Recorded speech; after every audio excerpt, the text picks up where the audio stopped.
Hello, today we will discuss about the topic nutrition in plants.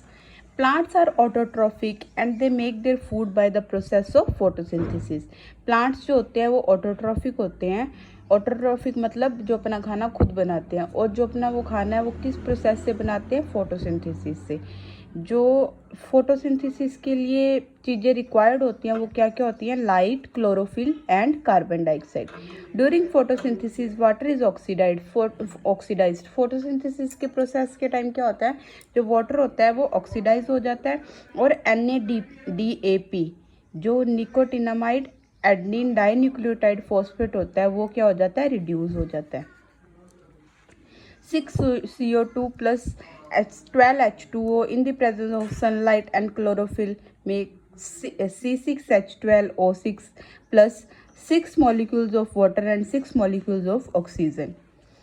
This is the chemical equation for photosynthesis. Other materials required for the growth of plant are nitrogen, iron, phosphorus and magnesium. ये किससे लेता है वो? Soil से. Now stages of photosynthesis. Light is absorbed by chlorophyll. Light किससे absorb हो जाती है? क्लोरोफिल से.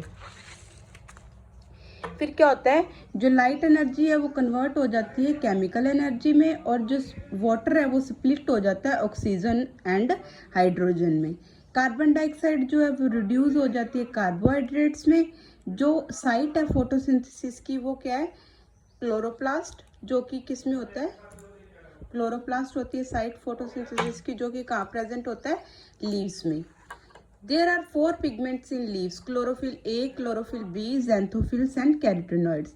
जो लीव्स होते हैं उनमें 4 पिगमेंट्स प्रेजेंट होते हैं: chlorophyll A, chlorophyll B, xanthophylls and carotenoids. Chlorophyll A जो होता है वो चीफ पिगमेंट होता है जो कि फोटोसिंथेसिस के साथ एसोसिएटेड होता है. Now factors determining rate of photosynthesis. First is light. Light जो होता है वो क्या करती है? लाइट एक्टिवेट कर देती है क्लोरोफिल को. It increases at the low intensity of light.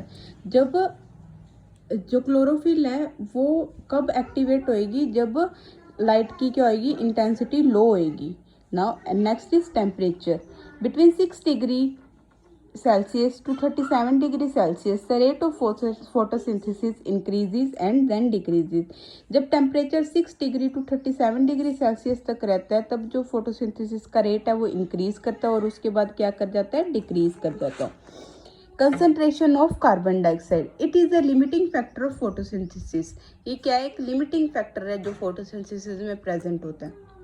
It increases up to 0.05% concentration of CO2, and after that increase in concentration of CO2 causes damage. जब जो इंक्रीज होता है वो 0.05% तक होता है कार्बन डाइऑक्साइड का, तब तक तो वो सही होता है. बट जब वो इसका इंक्रीज इससे बढ़ जाए 0.05% से, तब वो क्या कर जाती है? कार्बन डाइऑक्साइड वो प्लांट को डैमेज करने लग जाती है. Next is water. Plants use less than 1% of water during the photosynthesis. Plants क्या करते हैं? less than 1% वाटर को यूज करते हैं during the process of photosynthesis. It decreases with the decrease in water, but too much water causes closing of stomata and wilting of leaves. जब आप plants को ज़्यादा पानी देने लग जाते हैं तब उससे क्या होता है? जो स्टोमेटा है वो क्लोज हो जाते हैं और जो लीव्स है वो मुरझाने लग जाते हैं, या लीव्स जो है वो येलोइश होने स्टार्ट हो जाते हैं. Photosynthesis does not increase even the number of chlorophyll increases. अगर क्लोरोफिल इंक्रीज भी करता है उससे जो फोटोसिंथेसिस का रेट है उस पर कोई इफेक्ट नहीं पड़ता. नाउ जो कैक्टस होता है, कैक्टस में फोटोसिंथेसिस जो होती है वो थ्रू स्टेम होती है, क्योंकि उसकी स्टेम है वो ग्रीन कलर की होती है, और जो लीव्स है उसके वो किस में मॉडिफाई हो जाते हैं? स्पाइंस में.